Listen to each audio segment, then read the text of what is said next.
अगर ये 5 समुद्री रास्ते या सी रूट बंद हो जाए तो दुनिया की इकोनॉमी ही रुक जाएगी। दुनिया का 80% से ज्यादा व्यापार समुद्र के रास्ते होता है और इनमें से 50% से ज्यादा व्यापार इन 5 समुद्री रास्तों से होकर ही गुजरता है। पहला है स्ट्रेट ऑफ हार्मुज, जो ईरान और ओमान के बीच स्थित है। दुनिया का 20% से ज्यादा ग्लोबल ऑयल सप्लाई इसी स्ट्रेट ऑफ हार्मुज के रास्ते होता है। दूसरा है मलक्का स्ट्रेट, जो मलेशिया, सिंगापुर और इंडोनेशिया के बीच स्थित है। मिडल ईस्ट से ईस्ट एशिया का सारा व्यापार इसी मलक्का स्ट्रेट के रास्ते होता है। तीसरा है स्वेज नहर या स्वेज कनाल, जो इजिप्ट में है।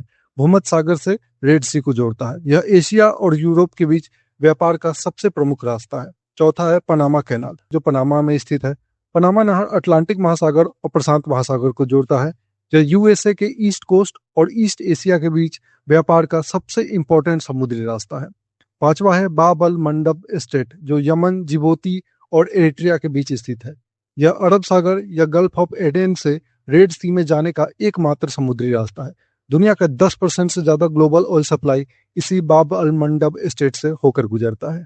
ये पांचों समुद्री रास्ते इतने पतले या इतने नैरो, इतने संकरे हैं कि इन्हें सी ट्रेड का चोक पॉइंट भी कहा जाता है। याद रखेंगे, चेक पॉइंट नहीं, चोक पॉइंट कहा जाता है।